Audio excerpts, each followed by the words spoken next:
আসসালামু আলাইকুম। শুভ সকাল। সবাই কেমন আছেন? আলহামদুলিল্লাহ আমি ভালো আছি।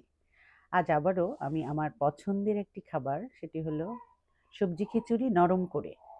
এইভাবে নরম করে সবজি খিচুড়িটা কে পছন্দ করেন আমাকে কমেন্টস করে জানাবেন। আর আমি যে এরিয়াতে আছি সত্যি আমি অবাক হয়ে যাই এত কম দামে এত কিছু পাওয়া যায় যেটা কিছুদিন আগেও অকল্পনীয় ছিল। কৃষকদের জন্য আসলে কষ্টই লাগে, ভাবতে অবাক লাগে। তারা যখন আমাদের গলাকাটা দাম দিয়ে এই সবজিগুলো দিয়েছিল, তখন ভেবেছিল যে এখনো হয়তো সেরকমই কিছু একটা করতে পারবে। কিন্তু তা তো হয়ইনি। মাঝ থেকে তাদেরও কষ্ট হচ্ছে। কারণ এত কষ্ট করে আবাদ করে, এত অল্প রেটে সবজিগুলো তাদের ছাড়তে হচ্ছে আমাদের মাঝে। এটা আসলে কষ্টদায়ক।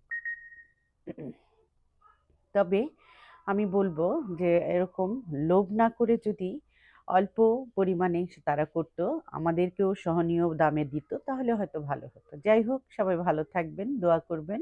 আমার মতো এরকম নরম করে খিচুড়ি রান্না করে খেয়ে দেখবেন বেশ ভালো লাগবে। ভালো থাকার চেষ্টা করবেন সবাই। আল্লাহ হাফেজ। আসসালামু আলাইকুম।